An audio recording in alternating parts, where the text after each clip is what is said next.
Okay, you know what? I think we should start.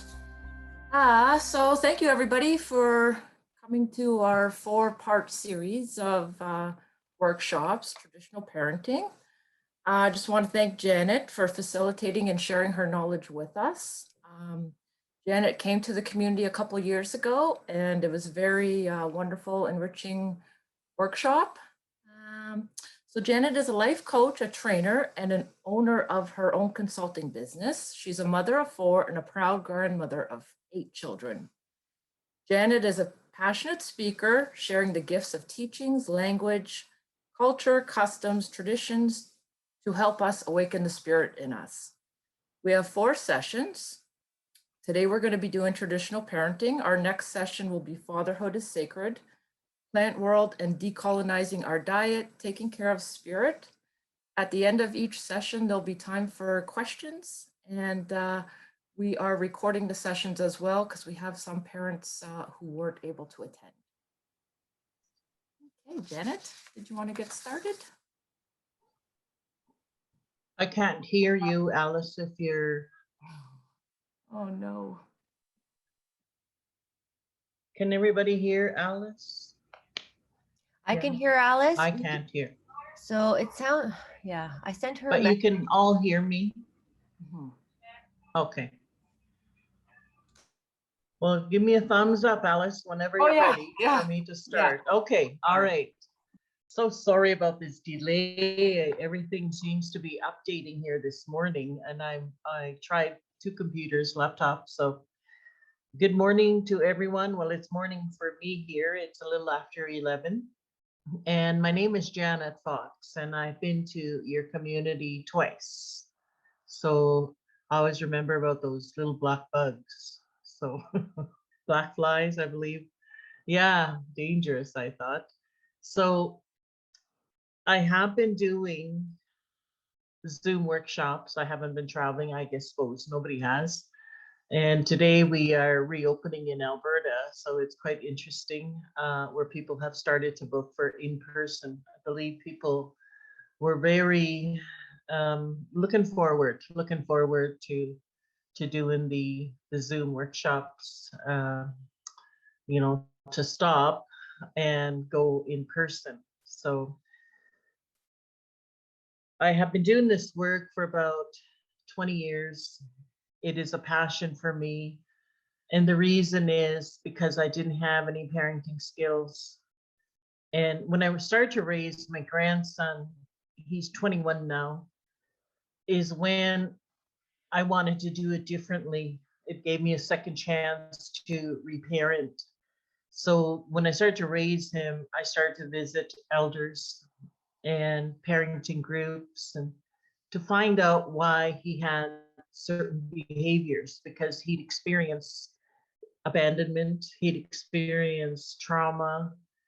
So I was trying to find out at that time when I started visiting elders, what can I do? How did our ancestors do it a long time ago?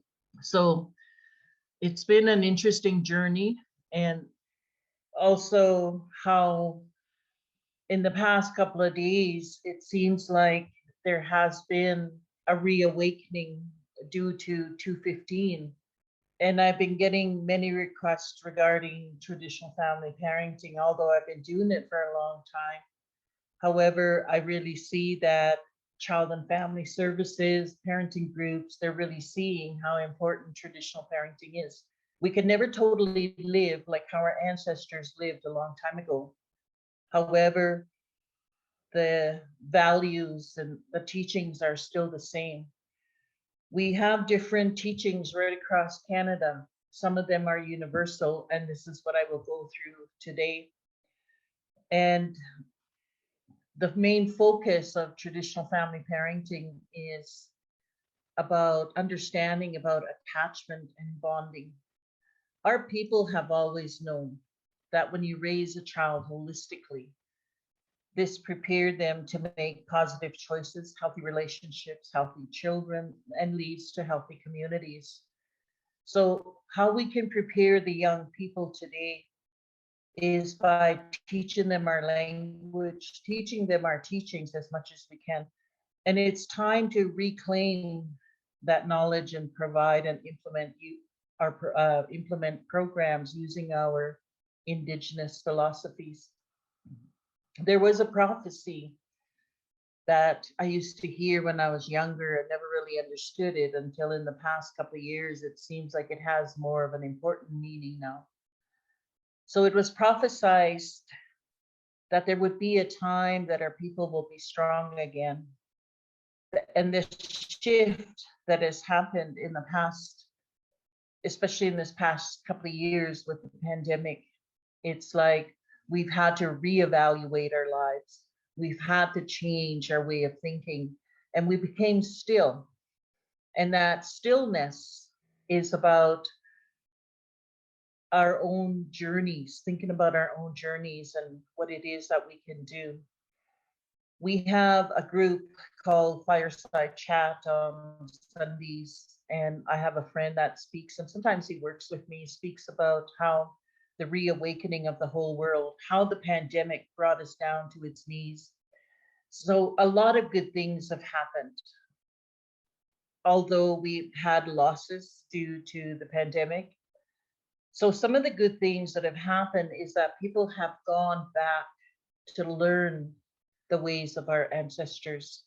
And those are the good things that have happened. Throughout the winter, I was in Zoom groups doing presentations about identity. And I seen whole families around their laptops and their computers, and because we were on lockdown.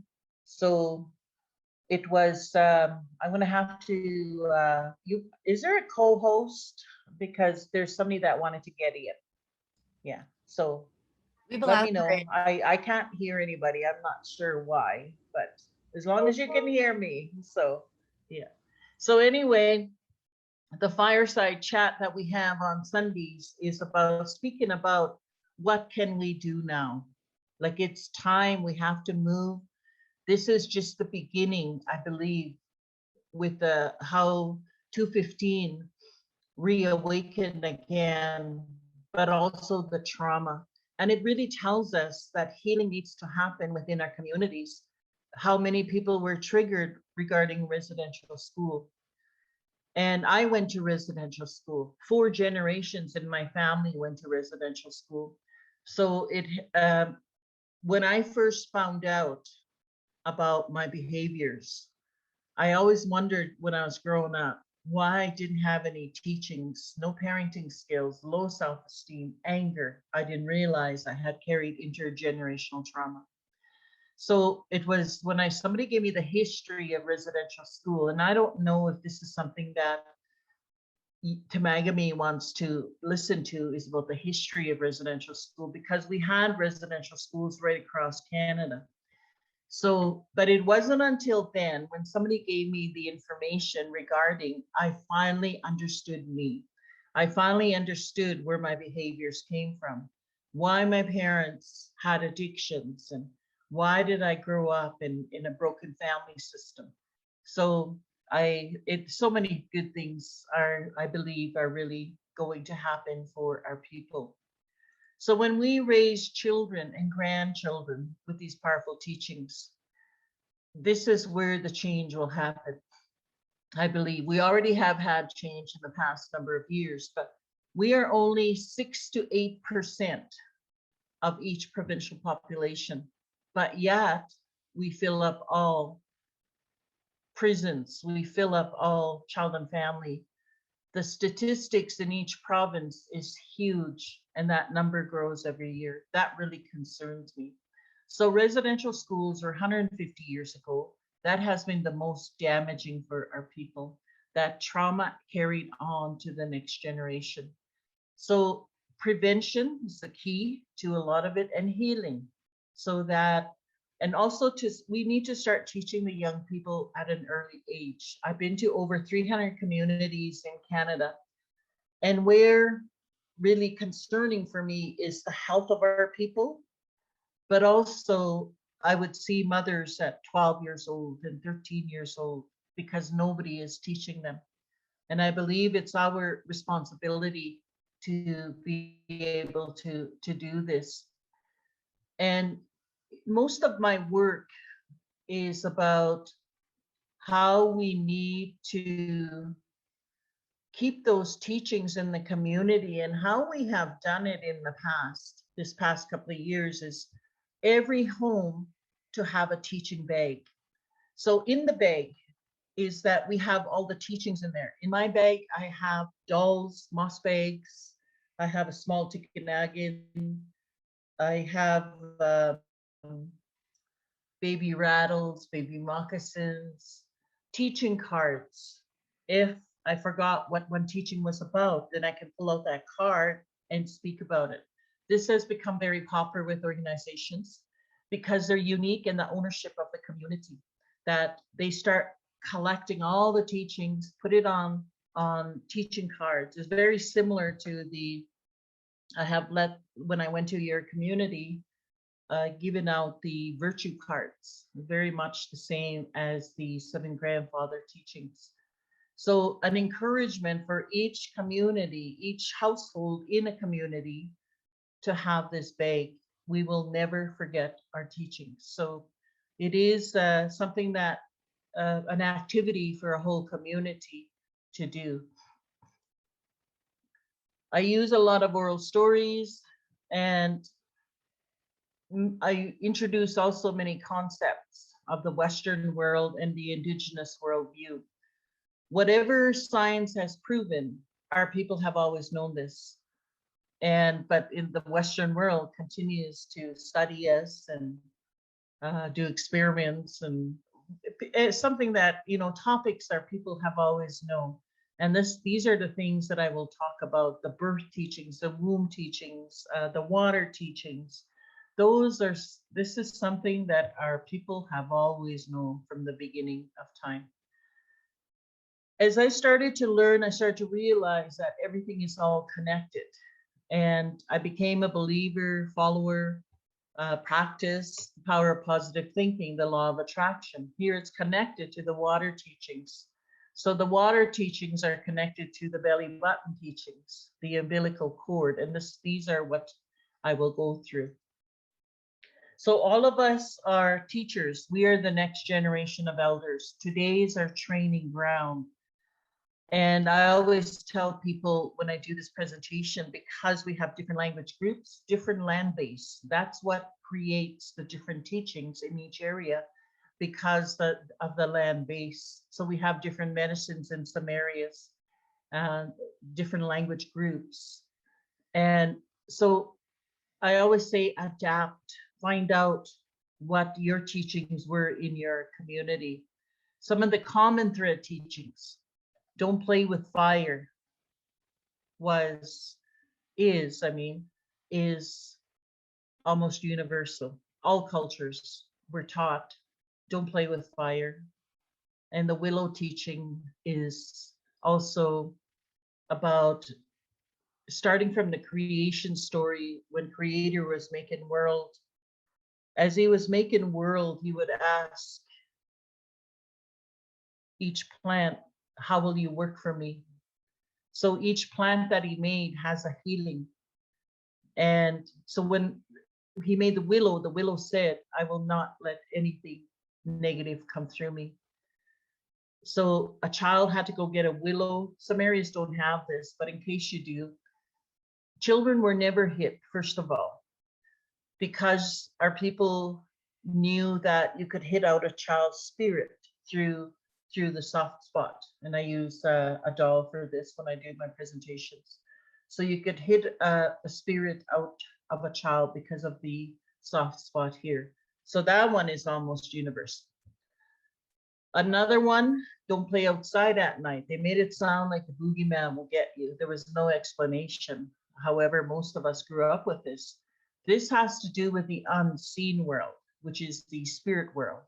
Children come from a universe, the star world, the star universe, and they come to a physical world here, but they are the closest to the Creator from 0 to 7, and they can see spirits. So a lot of our teachings are based because of the spirit world. So the reason why don't play outside at night is that there's 4 doorways to a day when the sun is coming up. Then there's noon, sunset, nightfall. And soon as the dark came, the night came, all the children were told to come inside. And this is where a lot of the storytelling was told. The fathers were the ones that were the storytellers. All our men a long time ago, our ancestors, they knew in language the star teachings, the universal teachings. And this is, and most of the stories always, of course, have a moral to, to the story. So the belly button teaching also, a lot of cultures do this, indigenous cultures around the world. I was at the George Brown University a couple of years ago, and I remember presenting to a lot of South African students, and they were talking about, asking me about the placenta, because the placenta is also buried, and it's the very same teaching as the belly button. So the placenta is part of the spirit of the mother, the child, and the father. And so this is why it was honored and buried. Just about all cultures around the world do this.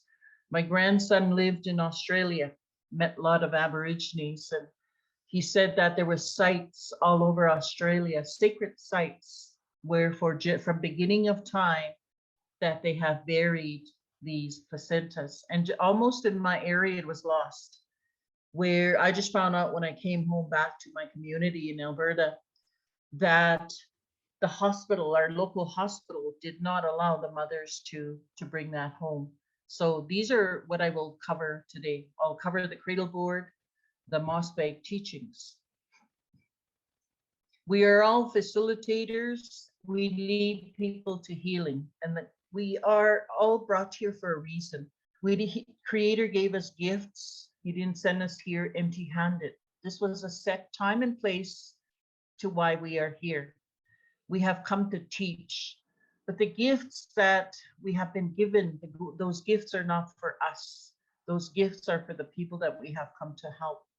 The children our children selected us to be their parents, and those children brought us gifts. For me, I really believe the gifts that my children brought me was to find out about my culture, to find out. I'm fluent Cree, and however, it was the culture I didn't have, and I really believe that's why my children came to me, was that for that reason. I like this about a facilitator teaches with kindness and a soft voice. So words from the head are heard, words from the heart are felt. So in school, how it didn't really touch our hearts if it was a certain topic, a school topic. And so this is why we had to study.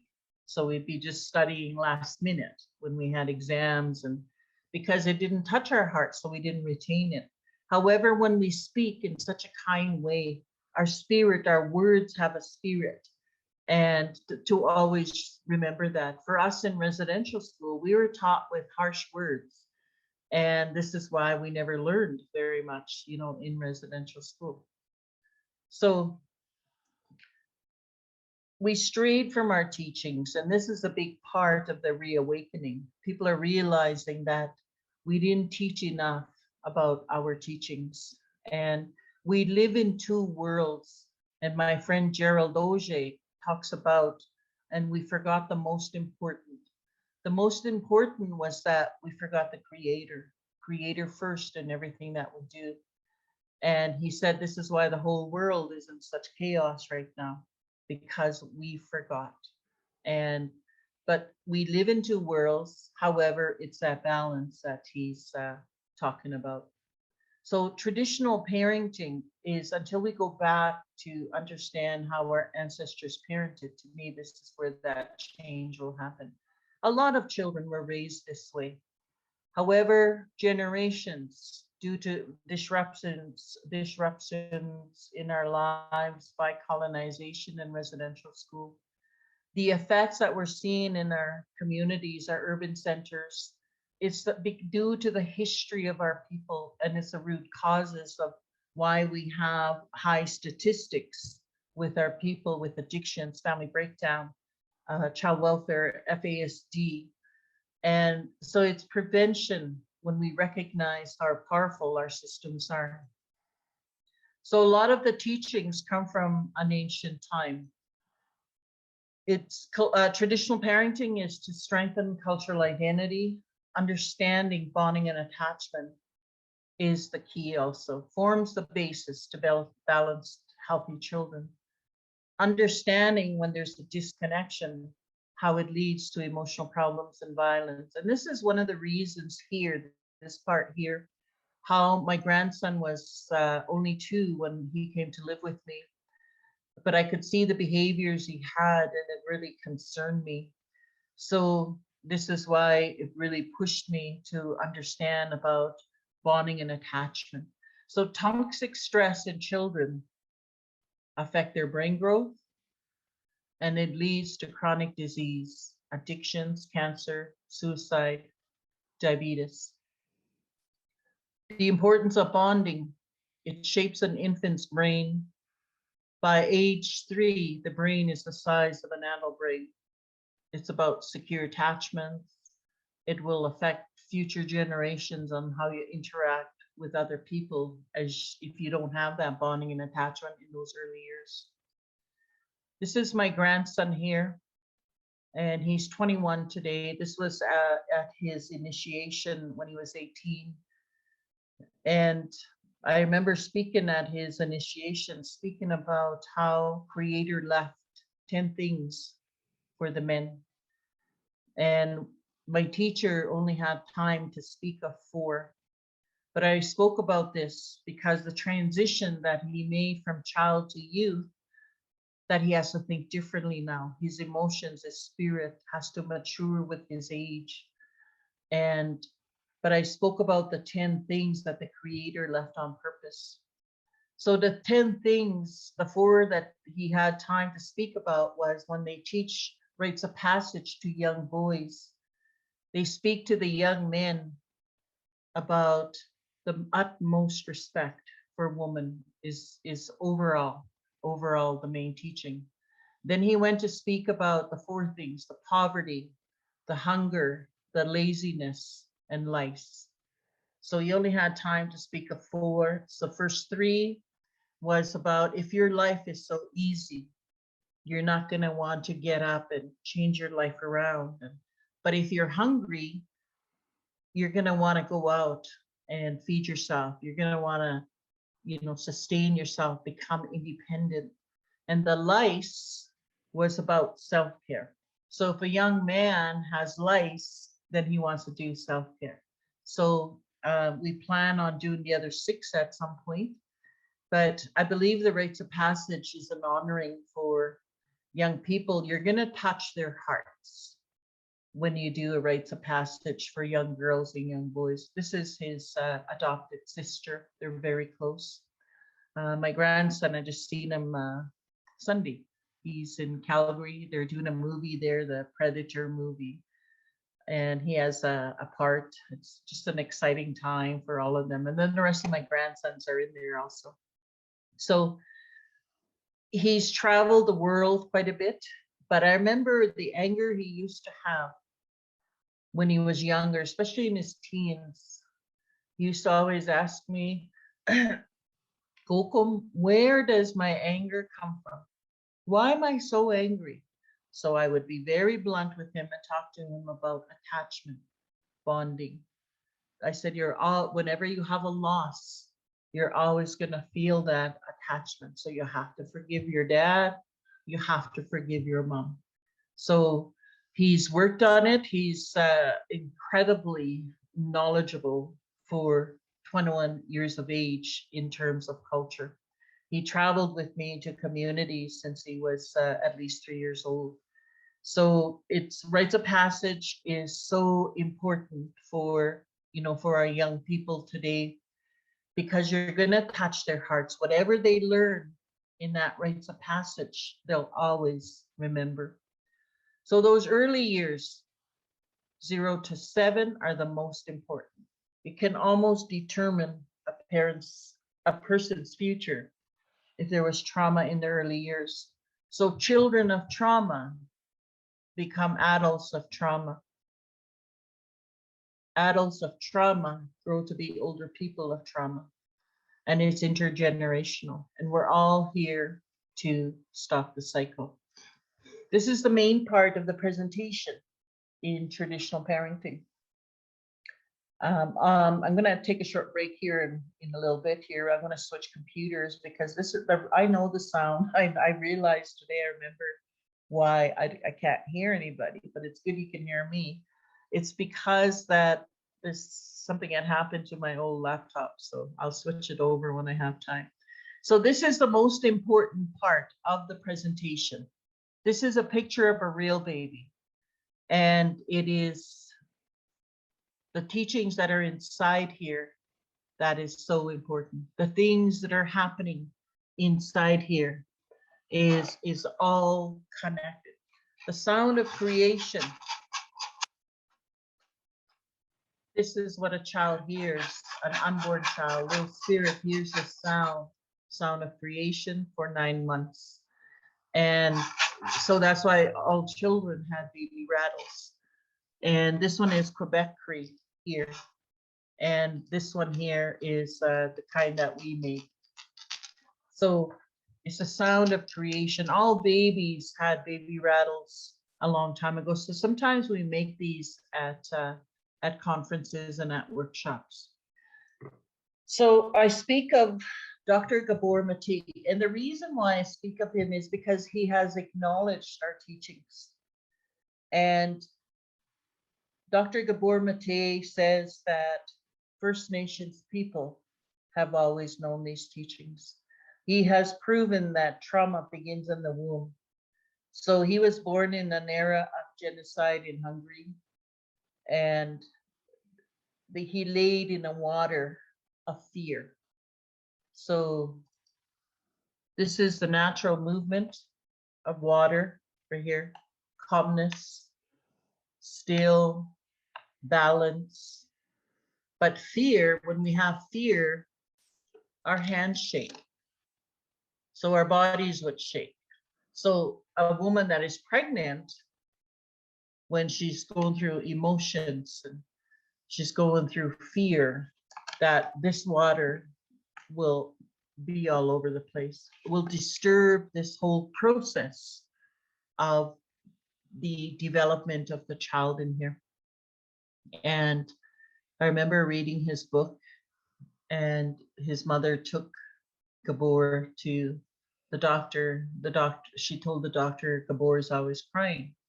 The doctor said all babies in Hungary are crying because of that environment of fear of what is happening. So as a result, this is where his work led him. He's a doctor that came to Canada when he was 12, and he speaks about how he diagnosed himself with ADHD. 3 of his children have ADHD. And the elders believe it's because of how it begins right here. The only teaching I had when I was pregnant with my first child, I was 23, and there was no explanation to it, of course. They said, nakatoke, which is be careful of your thoughts. So it's all those 4 aspects of your physical being, your emotional, spiritual, and your mental state when you're pregnant. So as soon as fathers knew in traditional family systems, the fathers would start to lower his voice. He would start creating a safe space for his wife, would not allow any type of negativity to come into their home. And this is where I will speak later about the water teachings. But his parenting is a result of his behaviors. How his children have ADHD as a result of his behaviors. These are his behaviors.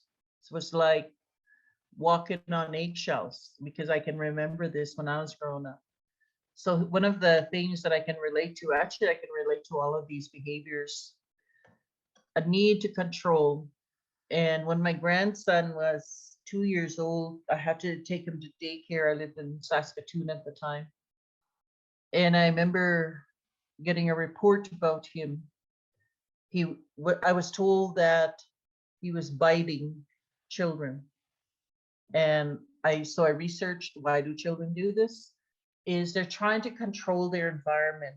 They don't want anybody to come near them. So they push people away. And so this is where controlling behaviors stem from, is in the child stage. Bullying starts from this stage, like right here. I could relate to Jekyll and Hyde behavior. You're just happy one minute, all of a sudden you could just blow up. And the lack of trust and self-worth. I really believe that when I was growing up, the world was not safe. So these are the behaviors he had, and he talks about them. So parents that suffer from issues from trauma are less likely to show warmth and support to their children or be consistent in parenting. You will hear a lot of residential school people that went, they talk about, because nobody hugged us, nobody said, I love you. So we had a hard time showing affection when we came home. And I had to relearn all of that. And because I carried that trauma. So I was not able to show warmth and support to my children. There's 3 types of parenting, and I may have time towards the end too, but I'll speak about it now. 3 types of parenting. First one is authoritative. That was the way I parented. Because of nuns were like that, priests were like that. My grandparents were in residential school, my parents, and I went. So that was 3 generations right there.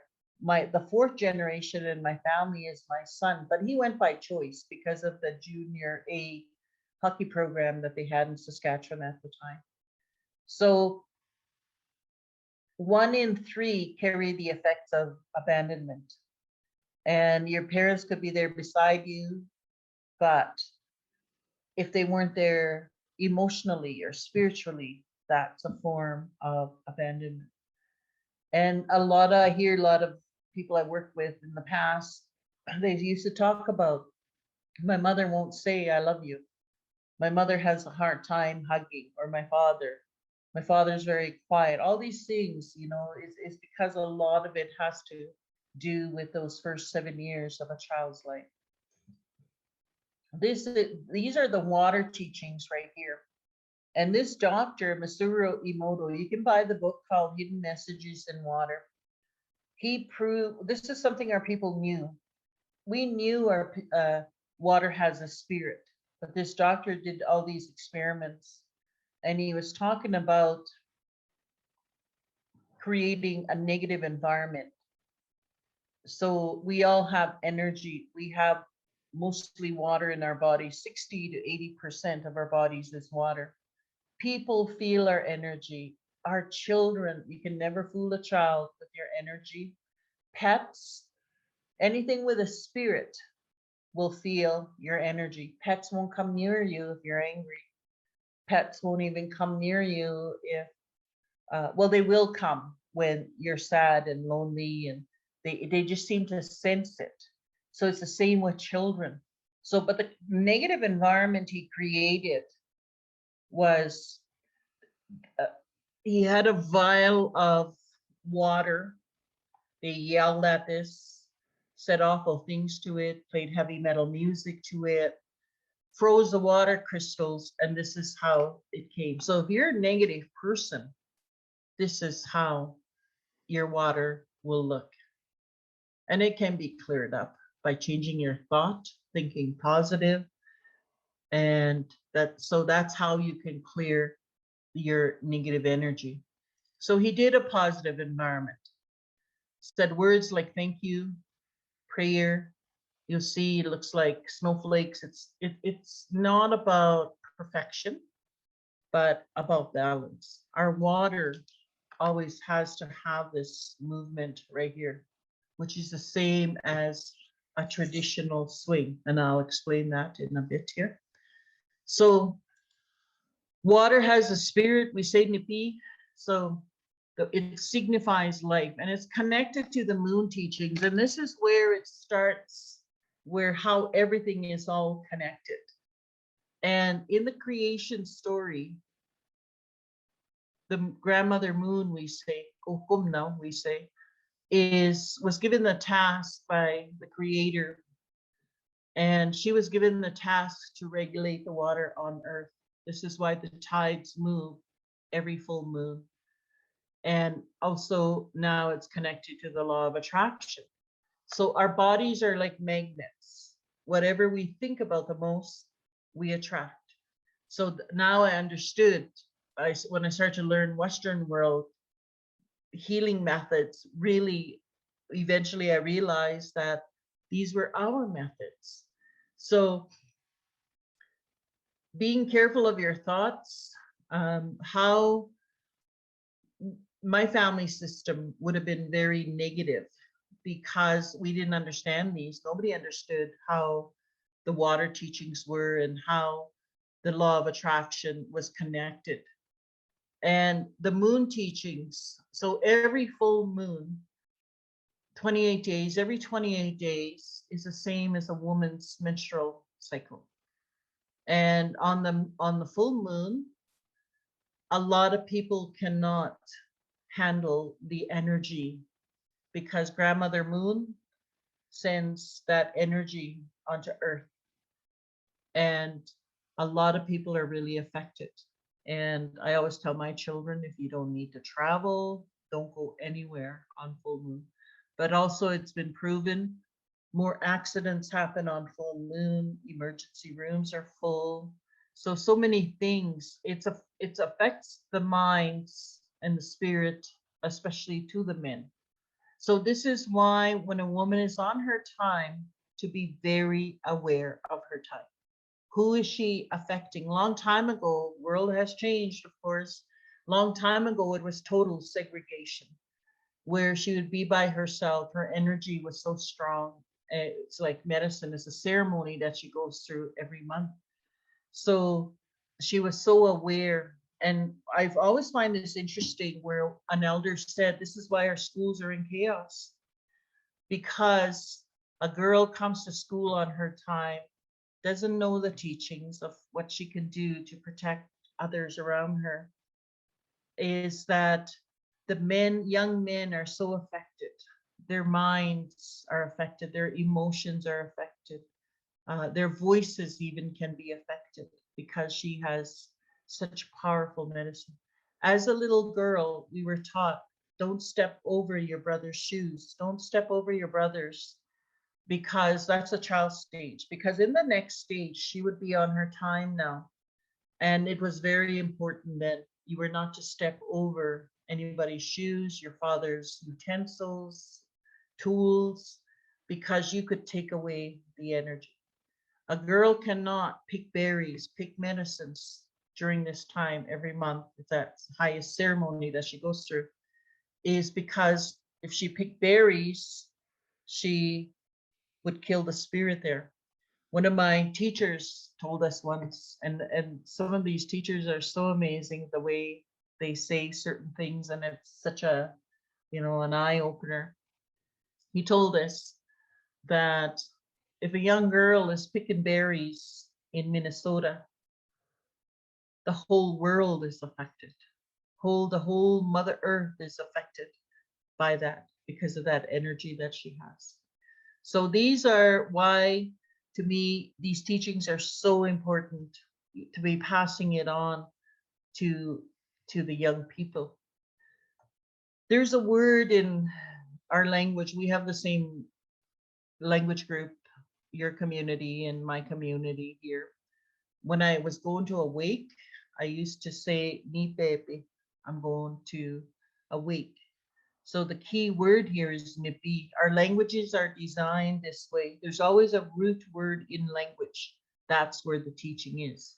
Said this word my whole life, never making the connection. So what I was really saying, nipi, baby, means putting their water to rest. When we bury our loved ones, this is what it is that we are putting their water back to Mother Earth. We are made from 4 elements. And in the creation stories, when Creator made man, he took earth, we say a ski. He took the earth, then he took the sun. This is the warmth that we have. He took the water spirit, we're mostly water, and then the wind, which is the oxygen. So, and when we go back to the spirit world, we put it back to, to Mother Earth. Our emotions are connected to our well-being. Negative emotions lead to sicknesses. Our stories become our biology. Childhood trauma leads to sickness. So it's all about taking care of our body, mind, spirit. We can teach if we could teach children from the child stage to think positive, early years, how we could teach them goal setting. I always say that early childhood education can change the world.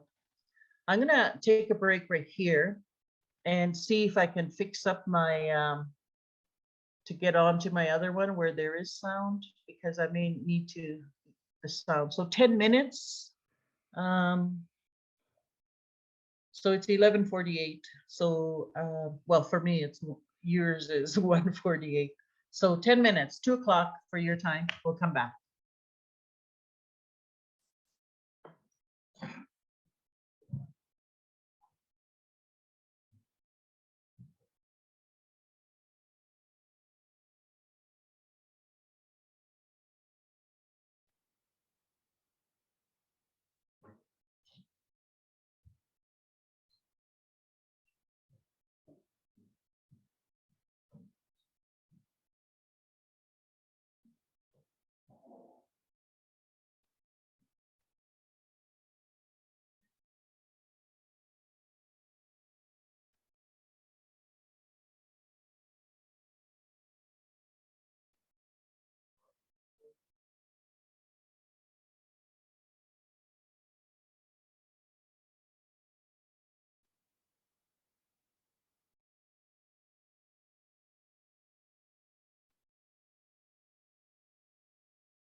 Hi, Janet. Can you hear me now? Yes, I can. Oh, good, good.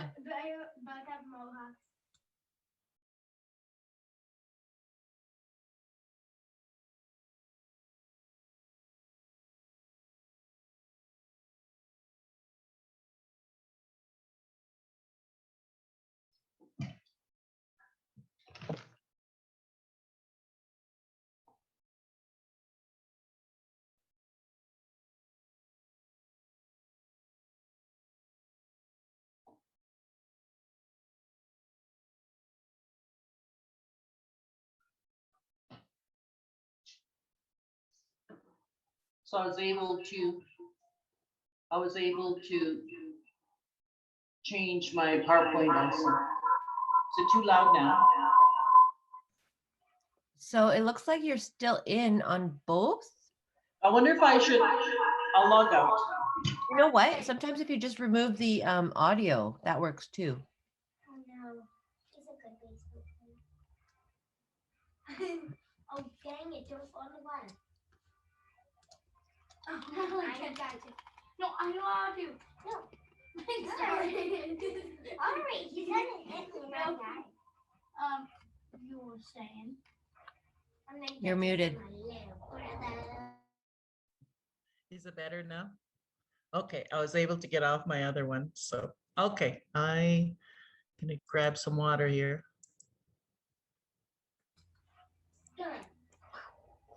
I know where to hit. Don't hit me. No, don't press anything. Okay. Just hit here. But you hit it. I got you. Brothers.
Okay, feel better now.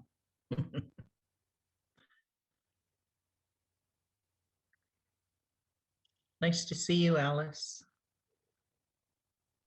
Thank you. Nice to see you as well. Oh, I'm so excited about today. It's a reopening of so many things. Absolutely. Yeah, it's been hard. I because I love traveling, Yeah. and yeah, it's been hard. but also in the past year had a lot of health challenges. So it's been good to rest and all that. So I believe it was time to do.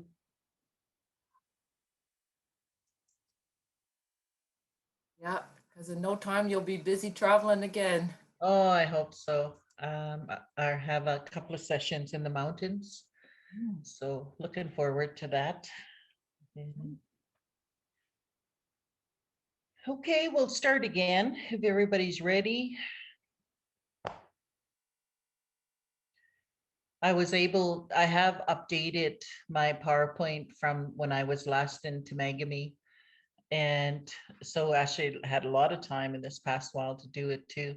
But basically what traditional family parenting is, this quote right here: easier to build strong children than to repair broken adults.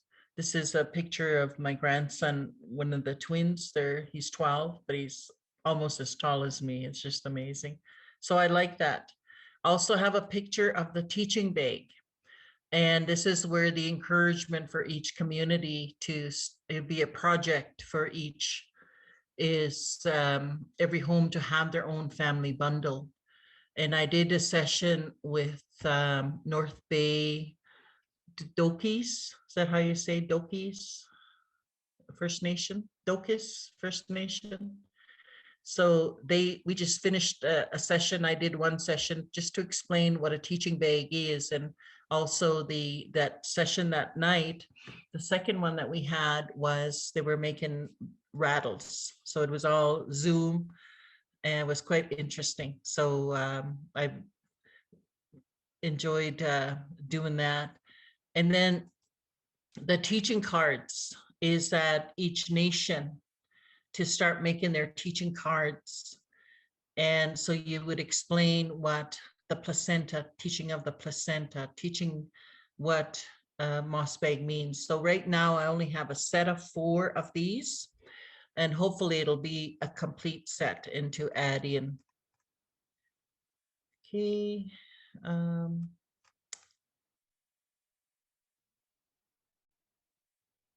Okay, I'm going to go right into the teachings now. So for the last hour, this is what I will do. If anybody has any questions, I can hear you now, so which is good. So the creation story of the woman, which is our homes today, was the teepee in my area. May have been different in your area, but the creation story is the woman is standing, praying to the Creator, and her hands are up like this. I don't know if you can see me. So Creator answers her prayers and her hands come up like this. So those 2 flaps in the front are her hands. And it is a woman. So the strength of the nations is the woman. And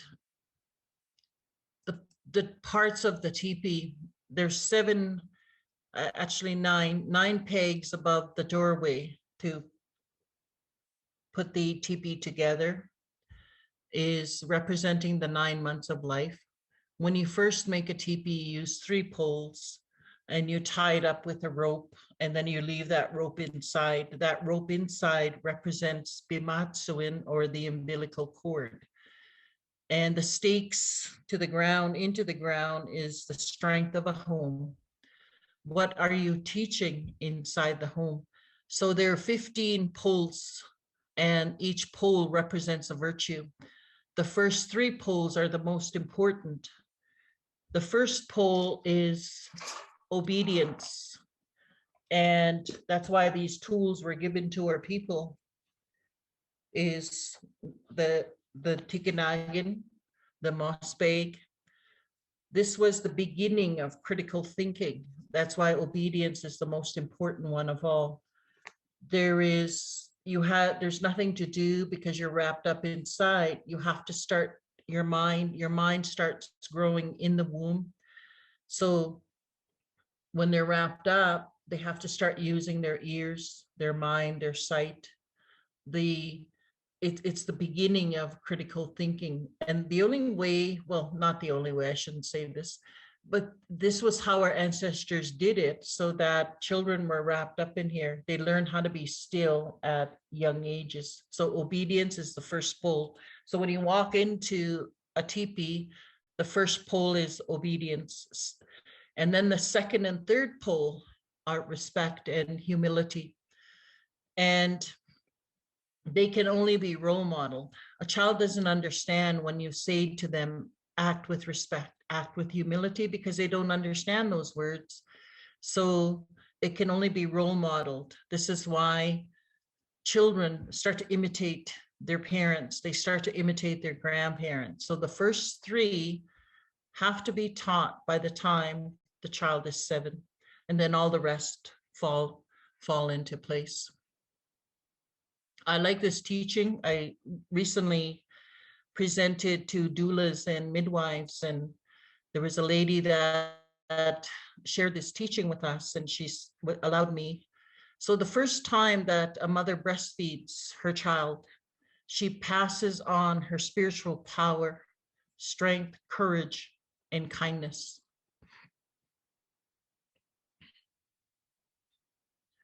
Our people live to be over 100 years old, and it was because the diets were so nutritious.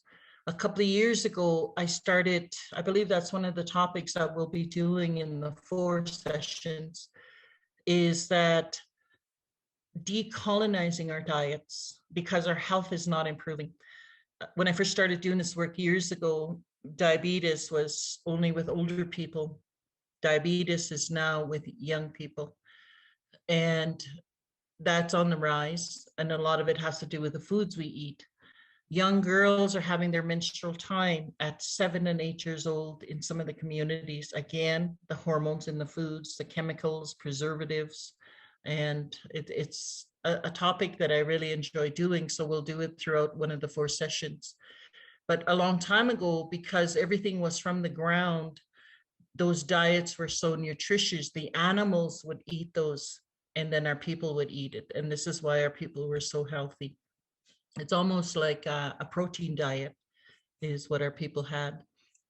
We had our own healthcare. We had our own pharmacists. And this was, the knowledge was passed from generation to generation. And this is what I've seen in the past couple of years, is that a lot of people are learning about the medicines. They're going back to traditional healing because that's all there was until, you know, the colonizers came and the doctors. And today we rely on Western medicine, but really it was all about prevention, and it was those T's, and I'll cover that. So in a presentation, this is the most important part of the training when I have a training or a presentation in a community, is that I go through all of these teachings, Tikinagin, the moss bag, the swing, traditional swing, and this here, it replicates our mother's womb, the shape of a traditional swing. Why I have the picture of the braid here is that it's 3 strands of body, mind, spirit. And the umbilical cord has 3 strands, which is body, mind, spirit. And I only knew it as that. It wasn't until I had a nurse in my group that explained that it was 3 strands and 2 arteries and a vein. So it's quite interesting for me. Everything is all connected. The first blanket that we came to Earth with is a star quilt, a star blanket, because we all came from the universe. And there's one of the creation stories I have heard is that we were dropped by that rope, that cord that's in the teepee. We are dropped into our homes, and this is how our children have selected us as their parents. This is where everything starts, right here. And I believe even before this, before a young woman and a young man couple, they decide to have children, that they had to be prepared the teachings are so important today to start early. If we have fathers that are 15 years old, do they have their own homes? Do they know how to support their families? I even get to the point, for me, I'm very blunt when I speak to young people. I talk to them about safe sex. In one community I work with, is the highest rate of HIV in Canada, 800 times more than the rest of Canada. They have controlled it, and they went back to traditional teachings. Parenting, prevention is what it is that they focus on. So they're teaching, and that this has a lot to do with the hormones, because it speeded up the hormones of young people, and this is why we have younger and younger mothers today. So very important that, you know, that we do this. This is the sound of creation, and I got this rattle. The one on the right, I got it at a Quebec IRS gathering. It was on an island, Fort George Island, I believe it was called. And you had to get on a ferry to get to the residential school. And this is where the gathering was. And a lot of the people that attended had never received baby rattles. So everyone received one of these. And at the very end of my presentation, I sang a song, and all the rattles in the big tent were going. It was such a beautiful experience for all of us. Okay, this is a picture of a soft spot shaped like a star. And this starts to form at week 5 inside here. And this is why that water has to be very calm and in this motion, very balanced. And it's a direct connection to the Creator. And it's open throughout the whole 9 months in here. And what is happening is the mother, the mother is passing on body, mind, spirit to her children. And this is why now I understand again when the elders said, be careful of your thoughts, because everything is passed through. So even the father, we didn't teach the fathers for a long time. I'm not sure why we did not teach the fathers about these. How come we only prepare the mothers? And the fathers, half of their DNA comes from their children. The picture on the left is tree of life, which means all my relations are on that tree. It's the same shape on the human placenta. All our relatives are named here. So we carry the DNA of our ancestors, and on the left, each of our relatives, my sister, Netanes, my daughter, my son, all of them are named here. My in-laws, my aunts, my grandmothers, my grandfathers. So sometimes we have this memory, we have a knowing of certain teachings, and we don't know where that came from. Acknowledge your ancestors, because their DNA is flowing through you. But the fathers, we don't prepare the fathers. I'm not sure why that has never happened. And they also have to be aware of what they eat and what they consume and how their behavior is, because their DNA is also in the child. And the placenta, what it's for is that I'll just go here, is a natural filter to protect the baby from any toxins. There's a little mattress in a Tikanagan or a moss bag. This also represents the placenta, also represents the moss.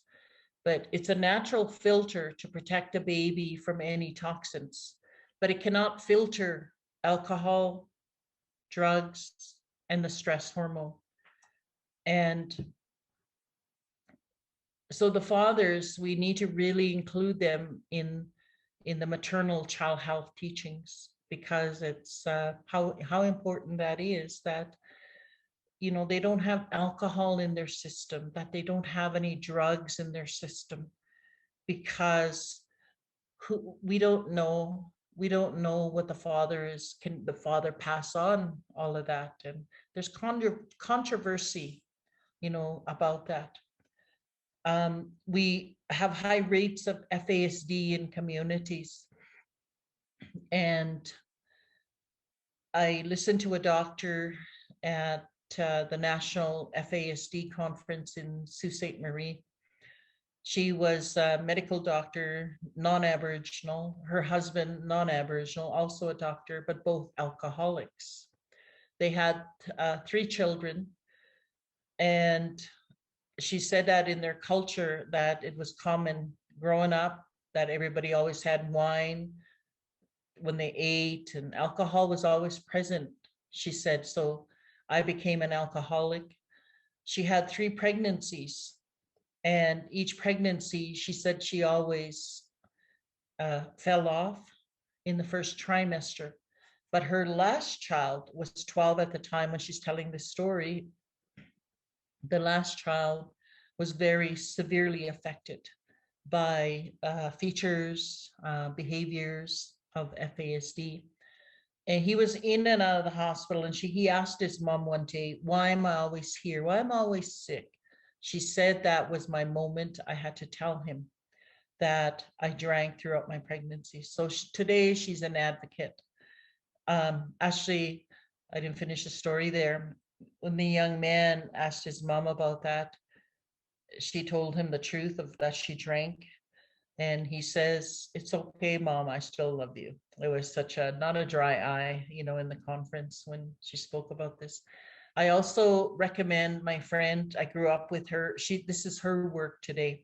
It's about, she speaks of her story of drinking through the whole 9 months of her pregnancy. And this is her work today. She travels across Canada to a lot of doctor conferences, and how her child was so affected. So it is something that is rarely a topic. Many times seems like we avoid these topics, and we need to really start speaking about them. So the placenta was buried, and was buried to reconnect the child to Mother Earth. And when they cut that cord, there's a little piece that stays on the baby. It'll dry up, that cord. And when it falls off, it was buried to reconnect the child to Mother Earth, and also about how you wish your child to be in the future. Girls are if you look at an anthill, ants are always moving, building community. And this is where they put the little girl's belly button, is in an anthill or woodpile. She was responsible for her fire when the men were not in the community. And basically, though, it's all about how do you wish your child to be in the future. So an example of law of attraction. I get a lot of questions sometimes. I didn't raise my child. I didn't have my child biologically. And most of the time it's foster parents, and they adopted a child, and they don't know where the belly button is. So I asked elders, what can they do? So the elders said prayer is the best way, so that they walk that road, that your power is so powerful. And so this is what they encourage the foster parents. For boys, when they cut that cord, and because they're going to be providers and protectors, so they would put it by a rock, they would put it by a tree for the strength, rock strength. And if they're fishermen, put it by the river, out in the wilderness, because they're going to be the providers and the protectors. And then you hear stories about if you don't put away your child's belly button, they'll always be digging in cupboards, and you hear that. That's almost like universal. And the elders will say, the grandmothers will say, intonotsi, looking for their belly button. So with the placenta, I have teachers say to us in sessions where they will say, this is why our young people are flocking to the cities.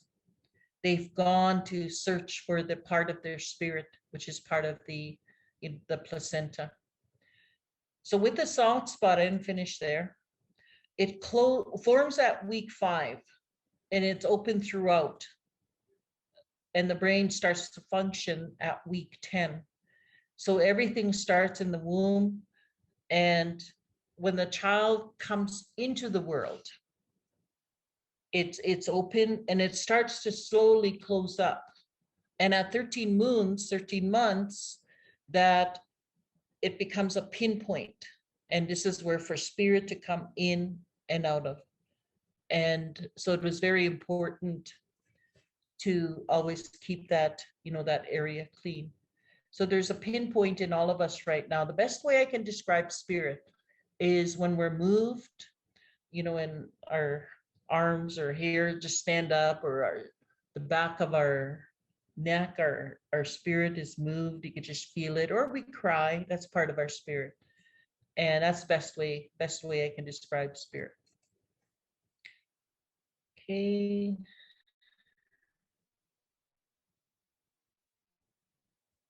So the moss bag is, just going to go back here. So the moss bag is a teaching tool, same with the Tikanagan. And the swing is connected to the brain development. My friend Carmela sometimes teaches with me on Zoom. She wasn't available today. She talks about the stages of children and about the brain development, but talking about comparing it pretty much like what I do with the Western world and traditional teachings. That movement of the swing is for a reason. The reason is that the child's brain, there's a chemical in the brain for immunity, and that movement helps develop it. This is why it can't be all over the place. And, an example will be like when you bend down, you pick up something and our equilibrium goes off balance, so we get all dizzy. So this is why, again, when the elders said, be very calm during your pregnancies, the fathers to be very calm. And this swing is to help the brain development. And why babies sleep in those early years, those first few months, is because their brain is growing and it takes so much out of them. They're building, my friend talks about it, neurons. That's what she talks about. They will have a second stage where they sleep a lot. And to me, this is so important because 12 to 16 children, their brain is still again growing. They'll want to sleep. And it's so important. And if you want to connect Alice with Carmela, she does about an hour presentation regarding the brain development, or actually why, or stages of children and why children sleep. And she's just an amazing, she shows a little videos and just explains all of that. And to me, this would create less conflict with parents and children, youth, because we have to understand them. Why are they sleeping so much? To me, there would be less conflict with that if we understood that. Okay.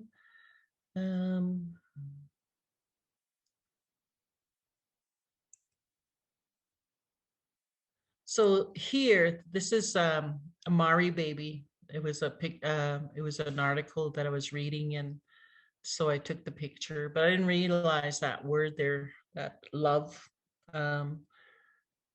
I took the picture because it showed the umbilical cord and the placenta, but her topic was about different ways you can spell words with your child's umbilical cord. And that's not even the issue. The issue is like, so that we know how things are all connected. When I was in Sault Ste. Marie, I asked the doulas and midwives that they were in their 80s, And I asked them, did we ever eat the placenta? They said, no, never heard of it. So because all the toxins are going in here, how healthy could it be? So today it's a new age thing where they make it into powder form and pill form. And I believe it was because a reality star had done it and it became almost sensational around the world. And she said that animals do it, but she said she didn't know why nature does it. They eat the placenta, but our people never ate that. The placenta was buried to reconnect the child back to the mother. So we also carry, this is where that intergenerational trauma, because we have blood memory. I don't have the picture, darn. We have blood memory. And this is how that intergenerational trauma is passed from one generation to the next. But we also carry the strength and resilience of our ancestors. We're all here. Our languages are here. Our teachings are still here. Our songs are still here. And as much as we talk about intergenerational trauma, we also need to talk about the strength and resilience of our people. And this is where, that change will begin to happen. So the teachings of the Moss Bank, and I believe that this is the most important, and I'm in awe of the teaching. I always think about it. First of all, moss was the first pamper. Our people had their own moss patches. They'd cut the moss, first pamper, and they would make sure they had enough for the winter.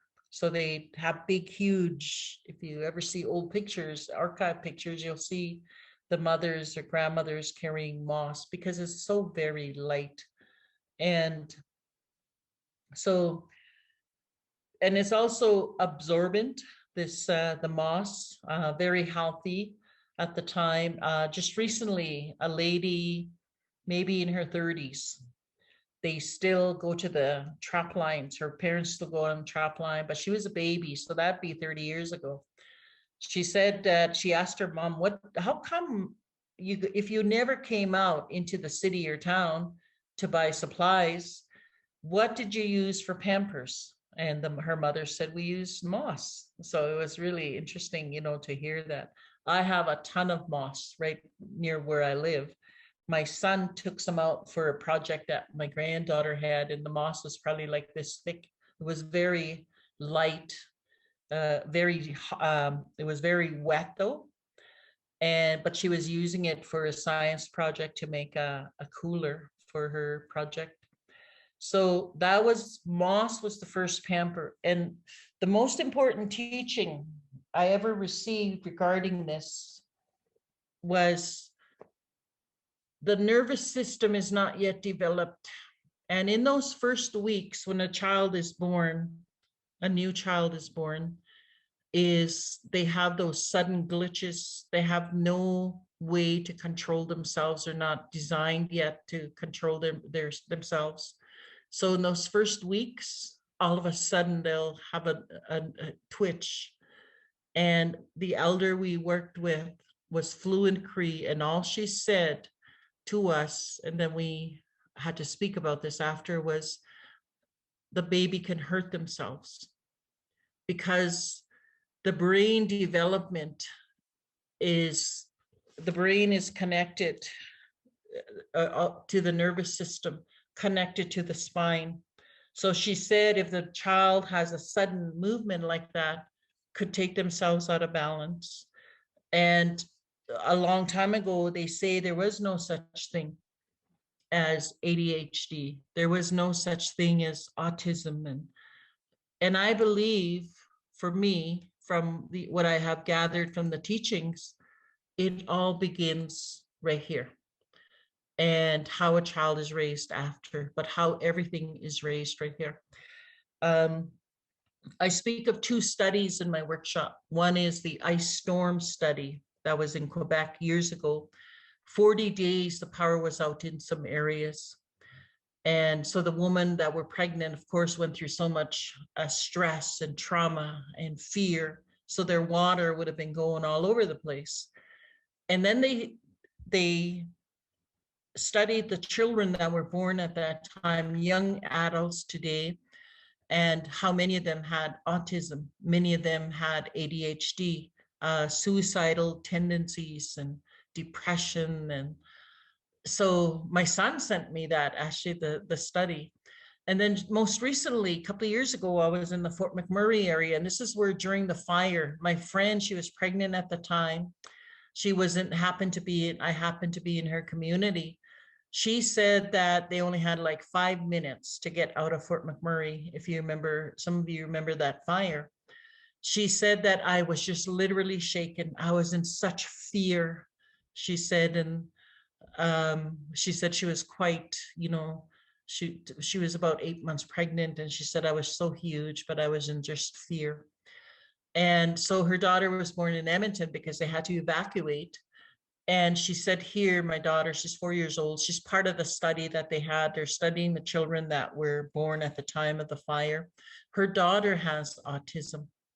So our elders knew all of this. Our ancestors knew all of this, how everything begins, in the womb. So really interesting about the studies.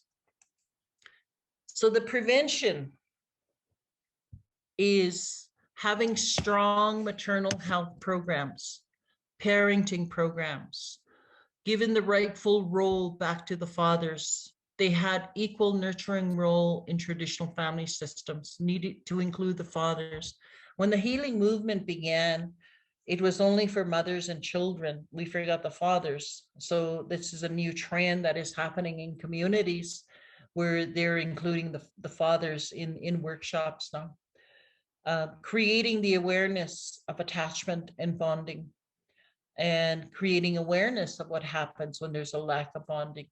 In Winnipeg, a couple of years ago, I was there. I was reading a paper of a young man that had committed a crime, was sentenced to life. And when I read his story, he'd been in 23 years old. He'd been in 78 foster homes. I thought, is that even possible? But my first thought was, who loved this young man? Who loved him throughout the whole time that he was in the foster care system? So this is where so many things he missed out on: attachment and bonding, brain development, critical thinking, balance, all of those he missed out on. So it's a lot of things I can, connect with our teachings. And it's creating the awareness of what happens when a child is not loved. A child needs 20 to 40 positive strokes per day, which is a hug, a kiss, words of encouragement, a pat on the back. 20 to 40 per day. The natural outcome is higher self-esteem. If it's a virtue word, if a single mother has, maybe 4 children, does she have enough energy to do that all day for her children? But if a whole community could help her, to me, that would be so great. So a child from 0 to 7, conception to 7, is they cannot distinguish between spirit and human. And this is why they were not allowed to go to wakes, funerals, not to play outside at night. A lot of our teachings are based on the unseen world, because a child cannot distinguish between spirit and human. What they were afraid of is a child to play outside, and when that last doorway shuts, and then the spirit world comes out. Some of the spirits, the elders say, are unforgiving. That the child just came from the spirit world, wouldn't know the way back.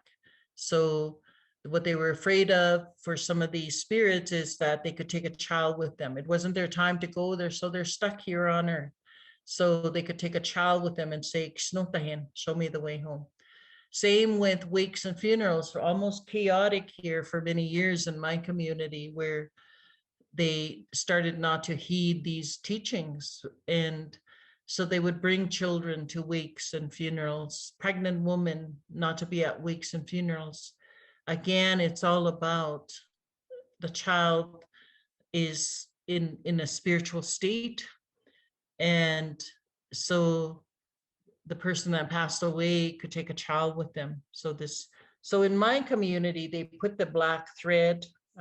In other communities, I know they put like rawhide.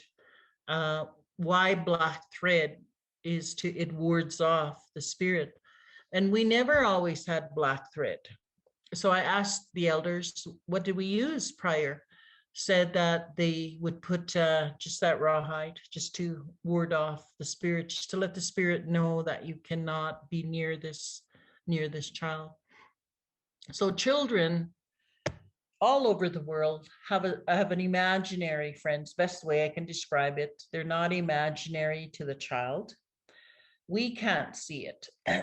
But children have an imaginary friend. They'll have tea parties, they'll speak to them, they'll play with them.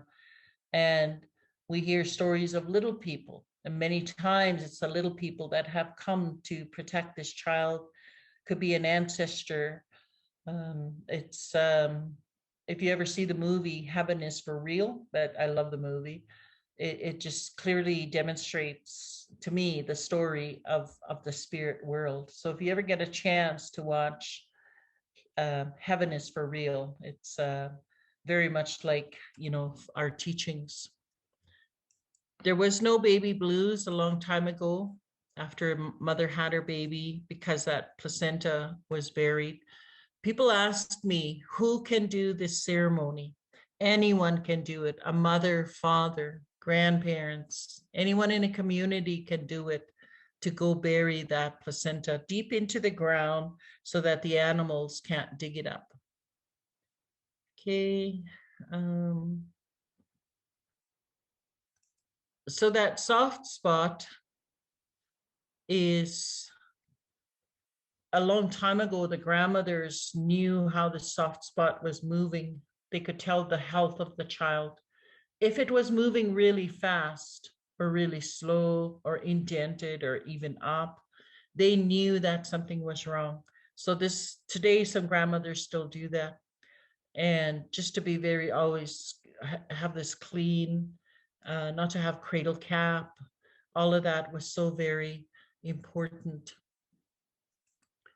So there is no wrong way, there's no perfect way to parent. And as long as there was love. And I didn't realize growing up, we lived in poverty.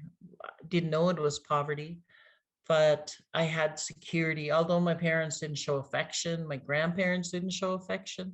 You could tell that, their energy, well, especially my grandparents, not so much my parents, but my grandparents were very loving in terms, but not to show affection or even to say it, but it was just a safe place for me. And so as a parent, when I started to learn all of these teachings, I always used to think, what did I pass on to my child? I was so angry at 23. I was not ready, a very childlike behavior. I was not ready to be a mom. It wasn't until I started to learn this that I had to forgive myself. I really always encourage parents. We didn't know. Our parents didn't know. It was easier to move forward in forgiving my ancestors, my family system, because I understood now why they couldn't pass, a lot of these on. So lots of hope in our family systems. And, again, that how we can change the world from those early childhood education. Okay, the 4 sacred gifts given to a mother. Keepers of the water. So every time that we drink water, we pray to the water. We put water out in my family on full moon. My grandson, when he was here before he left for his movie, I came home one night and here he had a pitcher of water on the deck, and I knew what he was doing. So it becomes medicine. Those rays, the moon rays hit that water and it becomes medicine.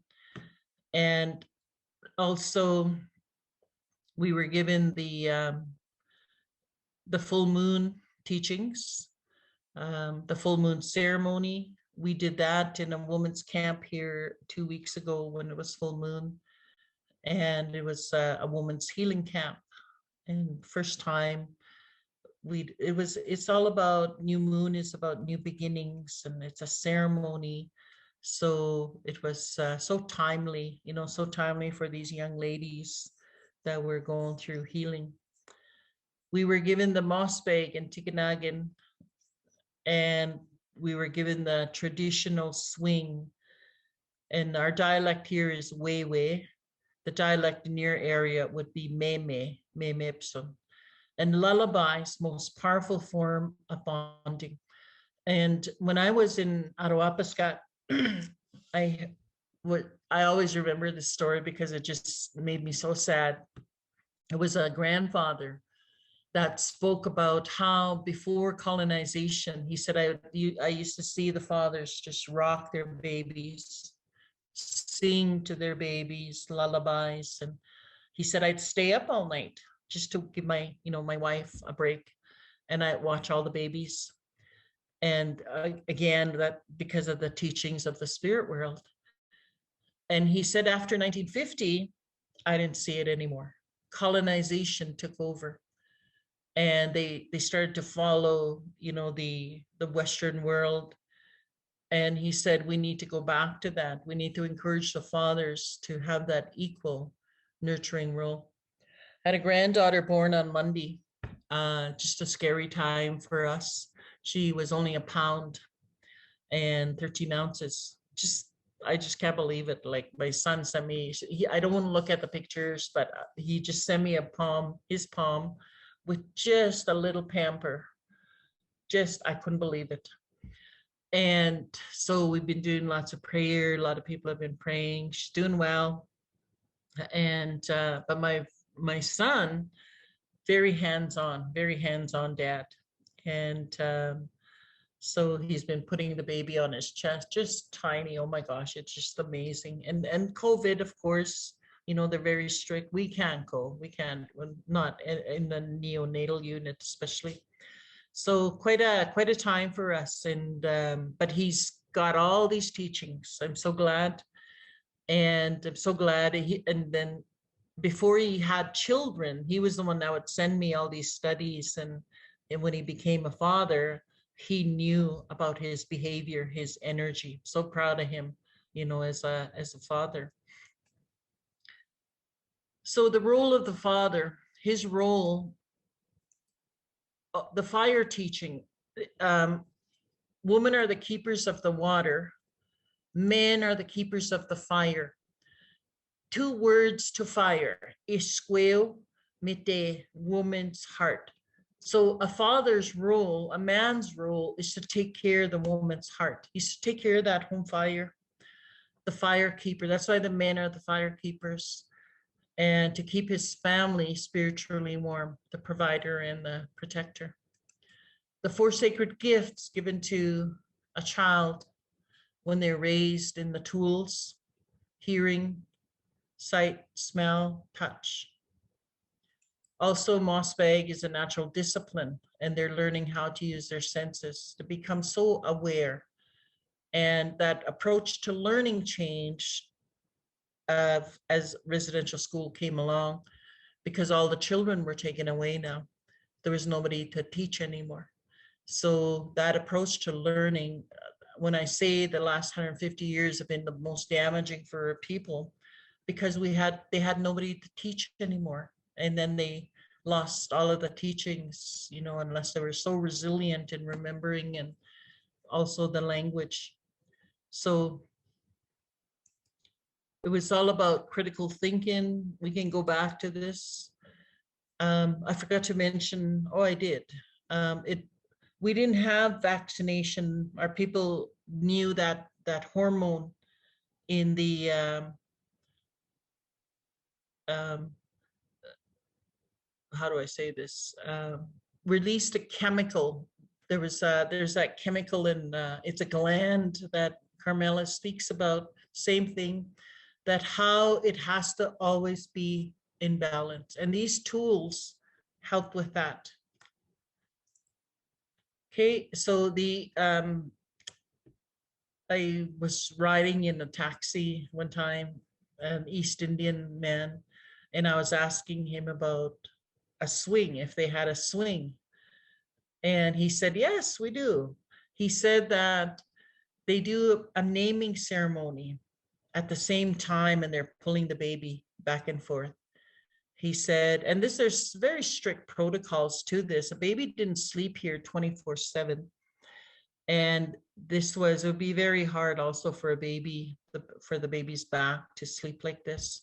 So you didn't want the spirits to come here when the baby's in here. So that's why they would take it apart in the evening before nightfall, and they tie up the rope on the side and also the blanket, they take it all off. So again, it had to do with the unseen world.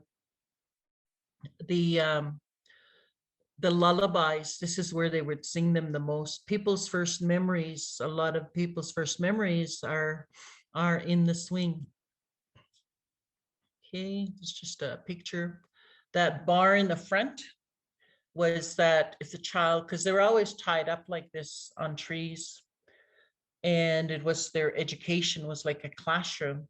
But so many teachings regarding the bar was the spirit world, the protection. Also, if they fell over, then they had protection there. Also in water areas, if they were in canoes, they would grab that if they got into trouble in the water, so they would grab that bar.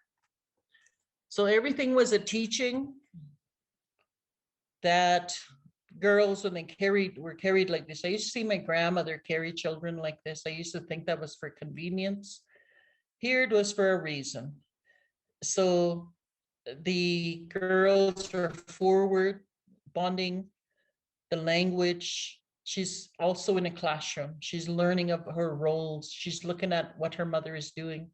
So for boys, they're faced outward. And you see Western world chairs today. I don't know what they're called, but they just put them in the back. And many times I do see the little boys face outward. They're not faced this way. So I don't know if that's a teaching for them, or I don't know if they just happen to be doing that. So it's quite interesting to look at those tools anyway. So this is how children would learn their languages. The first pair of moccasins always had a hole in the bottom, and this was for protection of the unseen world. A child wouldn't walk on the ground on Mother Earth until they had a walkout ceremony. And I've seen some in Quebec and also in James Bay, the walkout ceremony. So it's when the sun is coming up, that's when the ceremony started. And it's introducing the child into the roles that they will have in the future. This is, that has come back. The walkout ceremonies have really come back in many areas in Canada. I'm not going to have time to go through this. We'll be here till 6 tonight. Just kidding. So I will just do a couple more things. This is new. And those stages of full moon is the same stages what a woman goes through every month. And so when she's on her time, that's when the full moon, and then she has all this energy. And it's a ceremony every month. It's a time to be most sensitive, creative, intuitive. And it's a time for retreat. It's vision. And it's like getting rid of the old is what it is, and bringing in the new, embracing the new. And also the elders say it's a possibility of new birth, new life. And the nest is then discarded for a new one each month. It's also a cleansing.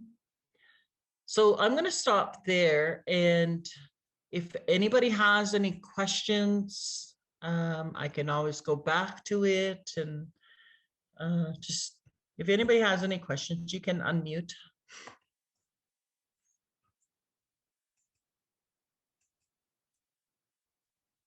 Go ahead. Is it possible to get a copy of the slide deck? Yes, you can.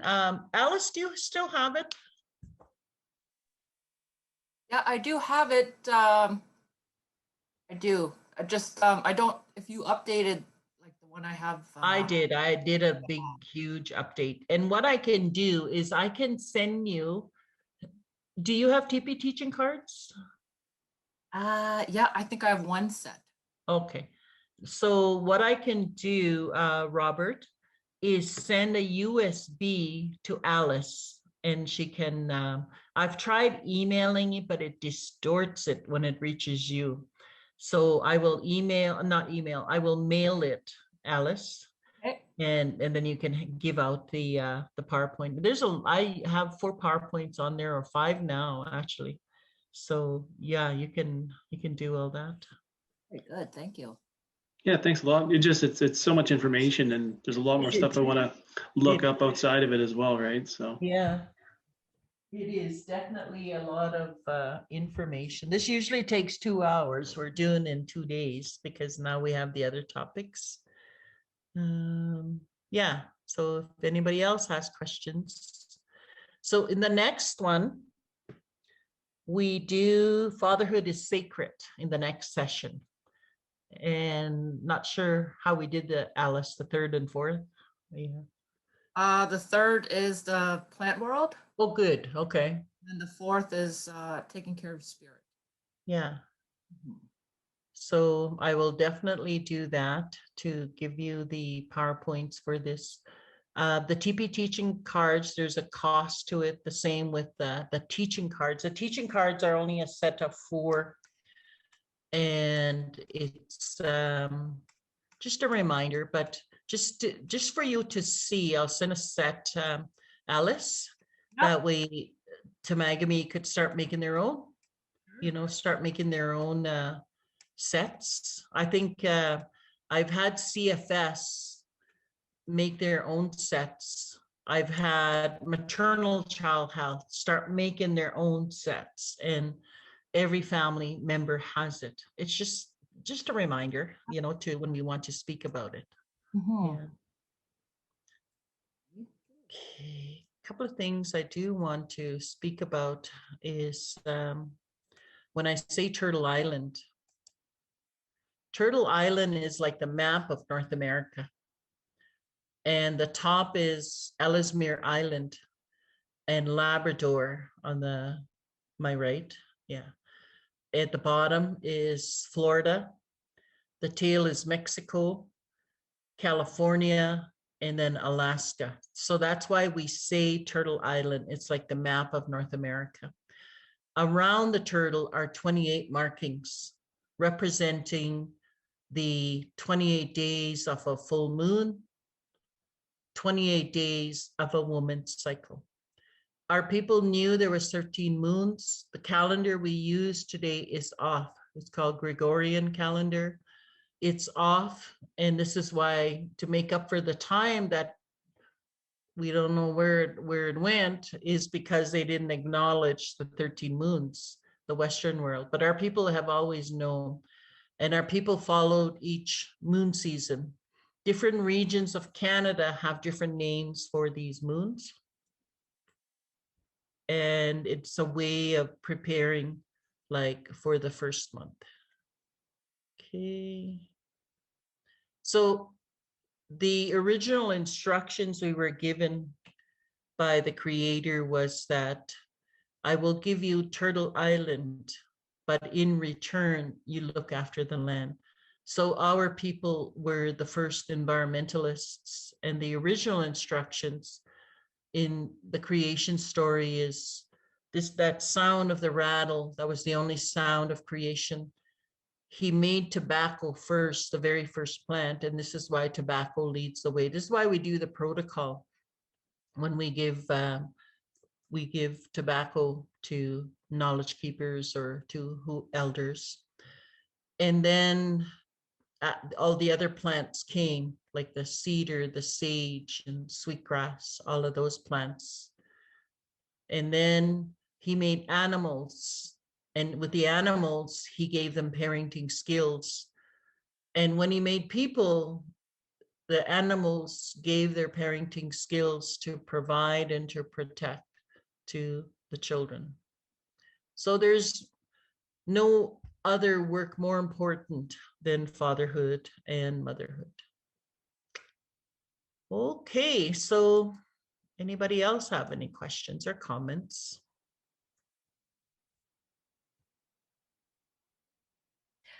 I saw that Kim had a few things in the chat. Kim, did you want to speak up?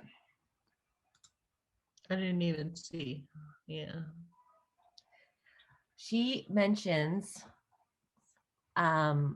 what I always heard was there's no bad child, just animisy, mischievous, and full of energy, exploring and climbing. Kim, do you want to talk any more about that? Okay. In the Western world, we got that from the Western world. A lot of the Western world programs focus on timeout. They focus on the parent being a bad parent. And ours is very non-judgmental. And a child, there's no, what the term I don't like is terrible twos. There is no terrible children. They're exploring. There's another term, horrible threes. There is no horrible children. You know, they're exploring their independence. And so it's the Western world, that is a belief system that was almost seemed to be ingrained in us about, we hear somebody, how old's your child? 2. Oh, they're going to be so terrible. That's terrible twos. You know, it's almost like we set up the parent to expect their child to be so terrible. But that is the most important time for a child and a mother, parents, that's the time that so many things that they get introduced, like those virtue cards, those can be changed to adapt to a child's language. We never had time out. Also, Western world really focuses on time out.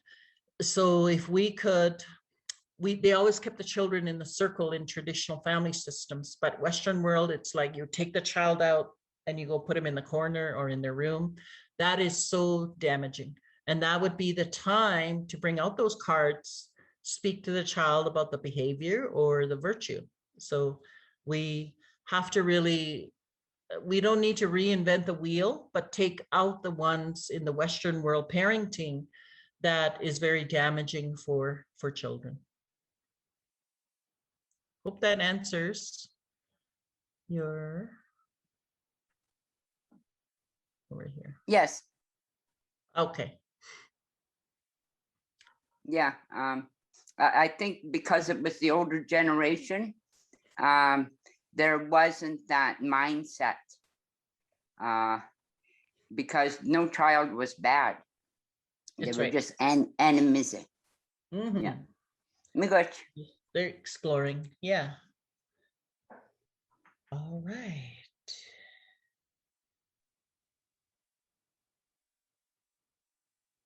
Very good. Thank you, Janet. I really appreciate the session you had with us today. It's so good and a wealth of information, all the teachings. I look forward to next week. And I'm just thinking, so it's okay that the participants that weren't here, they're fine to participate next week. We're okay with that? Right. Good, good. Okay.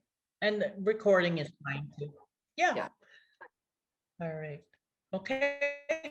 So we'll do a group wave. We'll see you next week, next Thursday. All righty, good. Have a good day. Thank Okay, see ya.